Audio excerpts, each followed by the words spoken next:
Resident Evil is a series that's evolved and changed more than almost any other. From creeping survival horror to intense action to everything in between, rarely does a franchise change throughout its life to this degree, while maintaining a numbered succession of games no less. To fully understand how each title in the series has diverged from the last, why, where, and to what extent, I'm going to be looking at the design of every main entry in the franchise, cataloging its level structure and core gameplay so we can come to an understanding as to what makes each game so different or so similar, and where it may go in the future now that the series has made yet another U-turn with 7. Follow me as we look at each title from starting point to finish line. Join me on the road to the rocket launcher.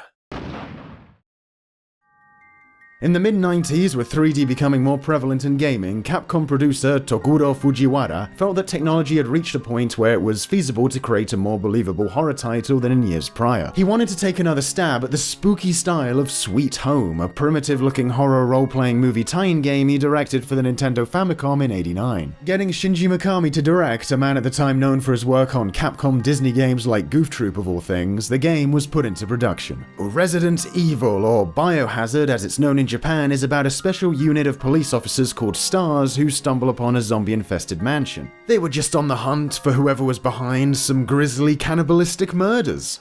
Take a guess as to who was responsible for those.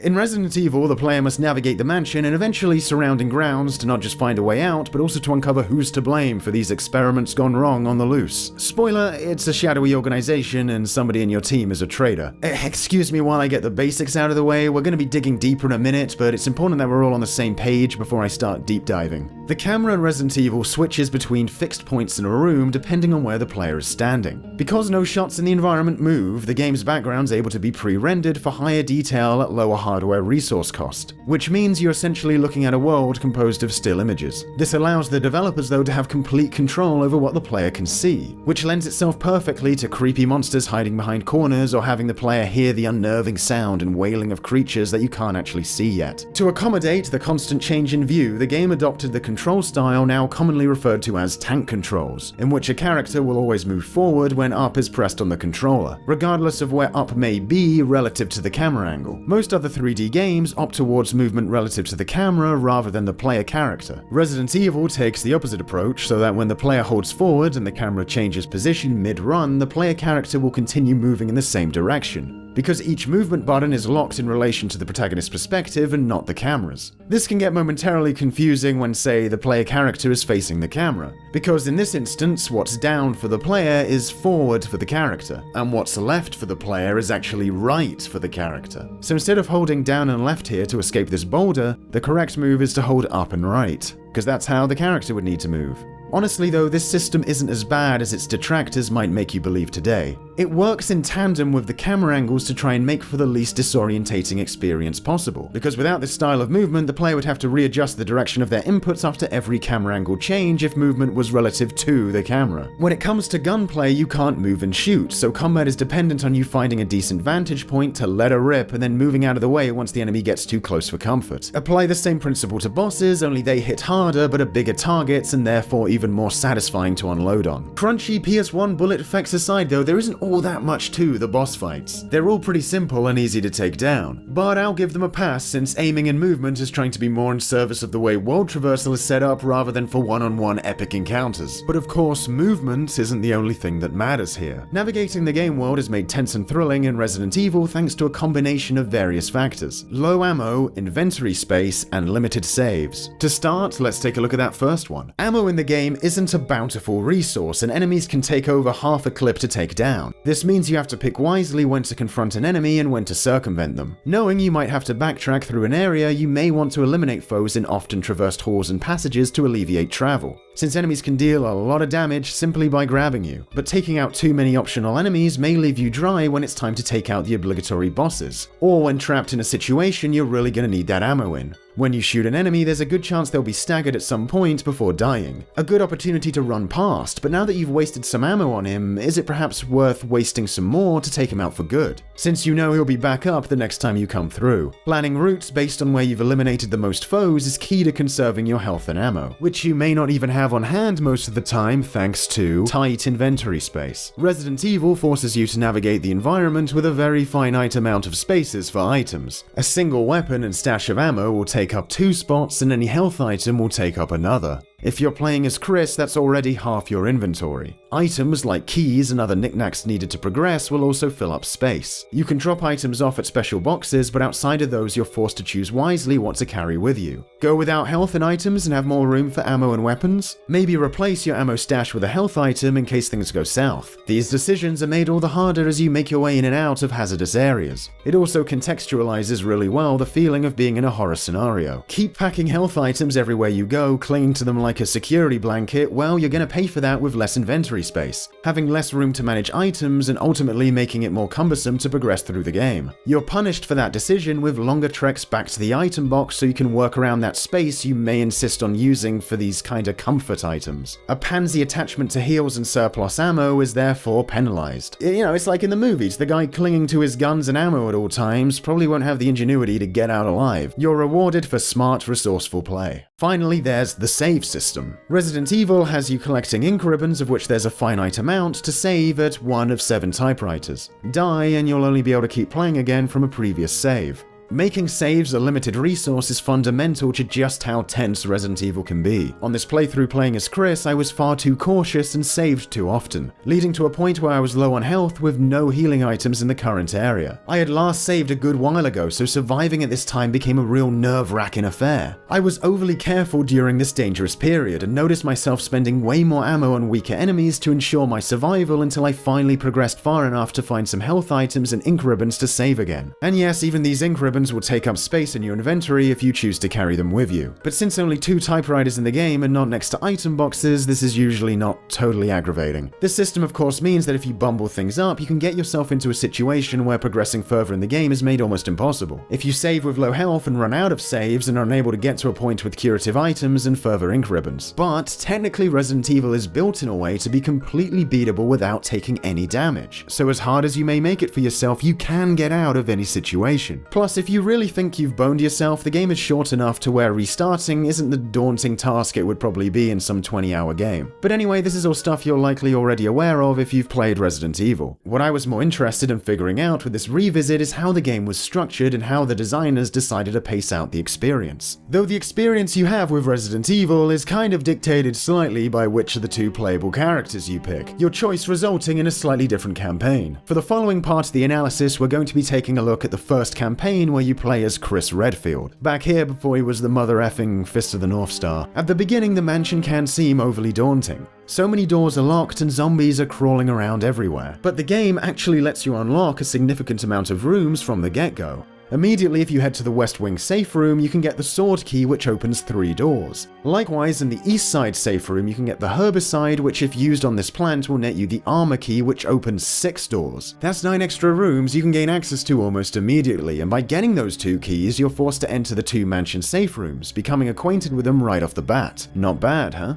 Before things really open up, you have a good grasp of where the safe areas are. From here, your main task is to find 4 emblems that will net you access to the outside of the mansion. The sword key will allow access to the gallery where the Starcrest hides after a simple puzzle, and the armor key will let you into the armor room where you can solve another puzzle to acquire the Suncrest. The Wind Crest is even obtainable without requiring any keys. Simply knock this statue off the dining room 2nd floor to get the blue jewel and input it into this tiger statue to get the emblem. The only emblem that requires significant effort is the Moon Crest. To get this emblem, you'll need to get the sword key and use that to access the music room and get the music notes, which your newly found friend Rebecca, who's in the room you get the sword key, can then play to open a secret passage. Then you have to swap this shield in the dining room with this gold shield in the music room, which I didn't include on my chart because, well, it's such a straightforward linear set of events and there's no reason to pick the shield up until the music room is open, but okay, I'll put it in just for you. Once you swap these shields around, you'll get the shield key, which opens only 1 door. Here you fight the first boss, Yawn, the giant snake, and finally get the Moon Crest. Aside from a few steps to acquire the moon crest, this all looks fairly straightforward, doesn't it? Here's the thing, the difference between this and say a Metroid or Zelda game where you have a fairly good idea of what you need to get a certain amount of to beat the game from early on, Resident Evil isn't forthcoming with which items are immediately needed next to progress. So at the start here, you may be forgiven for thinking that your immediate goal is to get all the mansion keys, since there are a few doors with a helmet emblem that are also locked, but the helmet key is unacquirable until you get the 4 crests. There's no way of knowing this straight off the bat, you need to figure things out for yourself. This will also be the case after you have the helmet key, at which point another 2 special types of emblems will become the next things you need to obtain to unlock the final area. Amidst all these rooms with keys, both literal and of the elaborate emblem crest variety, you'll of course come across optional rooms that may only contain health items, ammo, or other important tools such as the shotgun, which can be acquired during this crest hunt by finding the broken shotgun in a room locked behind an armor key door and replacing it with a real shotgun in an area accessible after getting the sword key to avoid a devilish collapsing ceiling trap. I made that sound way more complicated than it is. Basically, get the sword key, get the armor key, you can get the shotgun. Also of note is the fact that when replaying Chris's campaign, only following the critical path to see how fast I could do it, I didn't come across any shotgun ammo outside of the room with Yawn for the entire first mansion visit. So checking extra rooms is really essential to make full use of your arsenal. This first mansion visit though is honestly the most complex the level design really gets. The item boxes are universal, so you can put an item in one box then take it out another on the other side of the level. So you'll be strategizing which items you can afford to leave in the 2 boxes located on either side of the map to then maybe retrieve on the other side if you go over there. Then of course you pack only the essentials on the trip from one side to another. All of this while trying to see what each room contains without getting eaten. It's a fun maze to navigate and all the mechanics mentioned before shine through here. But once you get the crests and gain access to the cramped guardhouse outside, the game becomes more about smaller bite-sized areas that can be chewed up and solved before being thrown away. To make things easier in this video series, I'm going to refer to these different areas on the map as zones.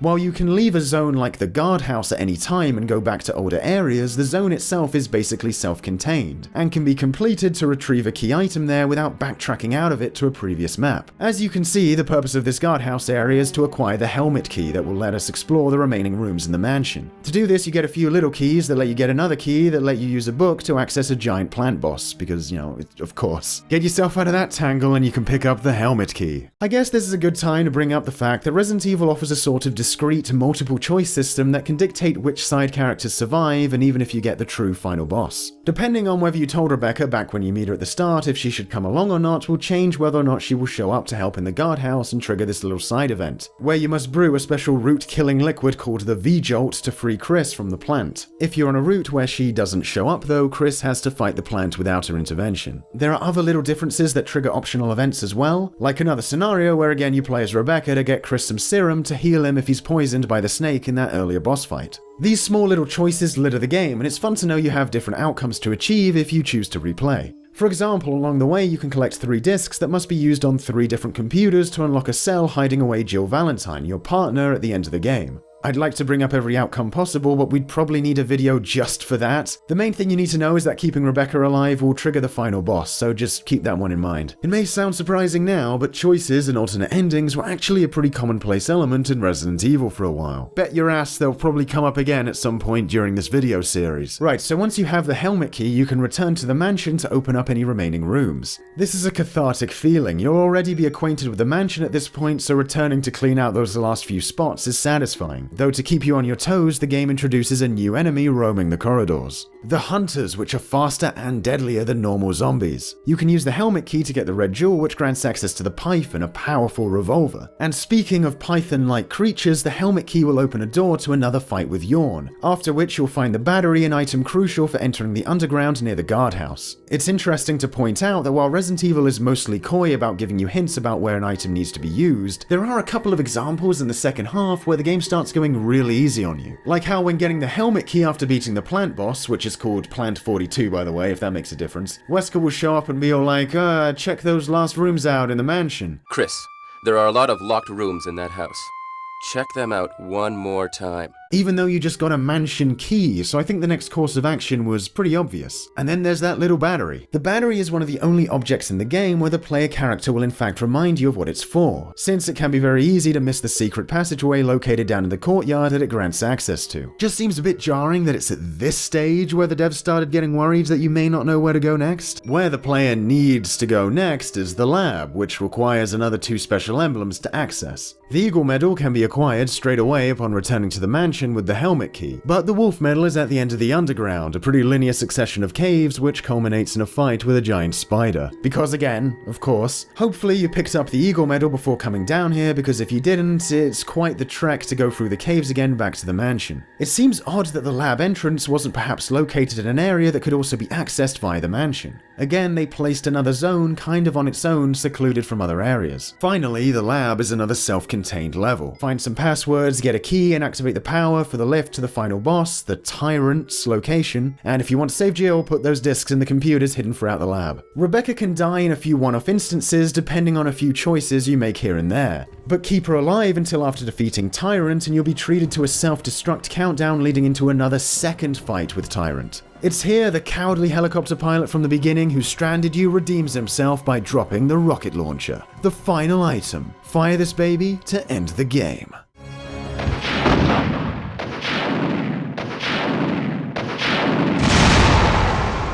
Of course, that's only one side of the coin. You can also play an alternate campaign as Chris's partner Jill Valentine with different cutscenes and story choices, but most interestingly, a multitude of item changes that make for a radically easier game. For starters, Jill's mode lacks the sword key. Instead, Barry Burton, who only appears in Jill's mode, gives her, the master of unlocking, a lockpick, which allows her to open the doors that were locked with the sword key in Chris's campaign. Not only that, but in Chris's mode there were also small optional keys that opened cabinets usually containing a health item or maybe an ink ribbon, adding another element to deal with when managing inventory, exploring the levels, etc. Jill can now open these immediately without a key. More importantly, the removal of the sword key gives Jill access to so much more at the start of the game. She can immediately get the star medallion and access to the music room, where thanks to her ability to play music unlike Chris, she can quickly go through that shield rigmarole and get the shield key for use in accessing the Yawn fight. But on top of that, now the shotgun can be picked up even without the broken shotgun originally found behind an armor key door. Because if that ceiling trap is triggered without the broken shotgun to prevent it, Barry will come and save Jill, and you'll bear witness to a meme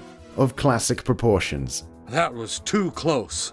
You were almost a Jill sandwich. You're right. It'll never be surpassed. Believe it or not, Jill can also get a bazooka straight away, not present in the Chris campaign, which with multiple ammo types wipes the floor with any enemy. Oh yeah, and of course Jill also has 8 inventory slots instead of 6, absolutely giving her a tremendous advantage. After collecting the crests and moving on to the guardhouse though, the game returns to the same structure it had under Chris, except you'll no doubt be carrying a crap load of weapons and health items thanks to your easier time in the mansion, resulting in a far more forgiving game overall. Jill can also make that V-jolt thing herself to cripple Plant 42, which Chris couldn't do for some reason because he can't figure out 1 + 2 equations. Not to mention, you can get Barry to give you this passcode after defeating Yawn for the second time, which even offers you a little more versatility when making your way through the second mansion visit. To put this into perspective, I didn't notice until I completed Jill's campaign, but I beat her mode without firing the revolver a single time. All thanks to that bazooka, which I had such ample ammo for. I was just mowing down regular enemies with it in the final level like it was no big deal this time. I was literally turning away pistol and even shotgun ammo by the end, which I would have never done as Chris. The easiness of Jill's campaign really did take me off guard though, but to be fair, I had just beaten Chris's campaign, so the layout of the map was fresh in my memory. And that ties into another fun element of the original Resident Evil, speedrunning. This game begs for you to complete it as fast as possible, maximizing the efficiency of each route you take through the mansion, asking you to run that risk by not going to save rooms to make more time. It's great because you get this feeling that you've turned the tables on that initial experience of being lost and disconcerted in the mansion. Attempting a speedrun now makes you feel like a master of it, getting in and out as swiftly as possible, and the game will eventually reward you for this with extra unlockables. The only thing that doesn't lend itself too well to this is the in-game cutscenes, which go on forever and are unskippable. Do you think we could see Tyrant now? Barry, you're so optimistic. And as you might be aware of already, are of questionable quality. For this video, I also got the USPSN version so I could record off HDMI at 60Hz, for which I was awarded the alternate DualShock Edition soundtrack, which, for the life of me, I don't know why was included as the new OST in this version.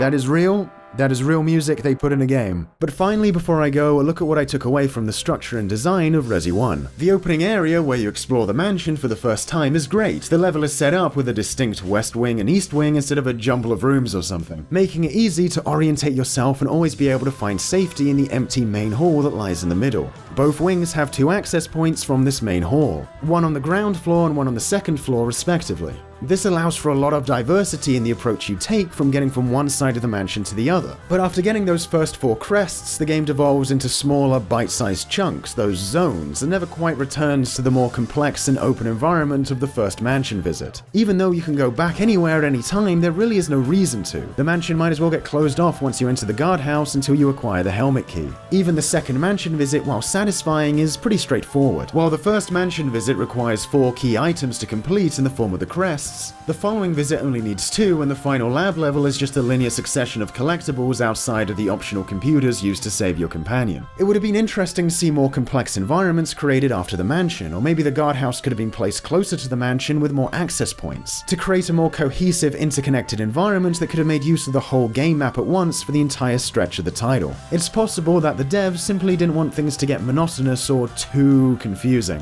As it stands, you get a complex opener, a smaller, more self-contained exploratory level, a return to a previous location for further completion, a linear set of challenges in the underground, and finally one last exploratory section before the final boss. But that doesn't change the fact that after you complete that first mansion visit, the game never really quite reaches again that same level of spatial complexity and satisfying mastery that the initial maze of rooms and corridors provided. Anyway, what surprised me the most about revisiting the first Resident Evil is just how solid the experience was. I was honestly expecting to go back and run into loads of frustrating moments or obtuse scenarios that had aged poorly and that would end up souring the experience to some degree. But outside of a few super boring block-pushing puzzles, the game as a whole felt really tight. Voice acting aside, dare I say even polished for a 3D title from '96. And I'll admit, it did still make me jump a couple times. If you're planning on picking it up now though, just be wary of certain versions, like the US original release, which apparently lacked the light lock-on most other versions of the game have, so be prepared to be slightly more frustrated if that's the only version you have on hand. Can't trust these yanks to not just rent a game you can beat in 6 hours, so gotta make it hard for them I guess. But yeah, solving the puzzle that is Resident Evil's layout is still satisfying. Being able to say this over 20 years removed from the game's release, well, it really starts coming into focus again why Resident Evil, from such humble roots as these, was able to spawn the huge series it did.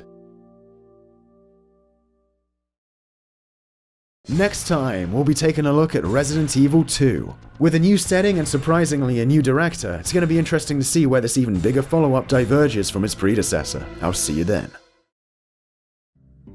Thanks for watching. TGBS is a Patreon-backed show. This video series specifically was funded thanks to the generous backers I have over there. If you want to support the continued production of this series, please consider visiting patreon.com/thegamingbritshow. A big thanks to my top backers, the TGB legends, who are scrolling past you now.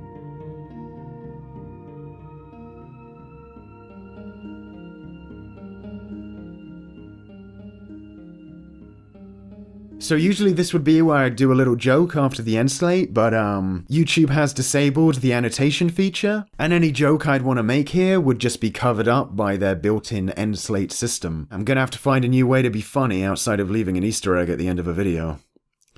Bummer.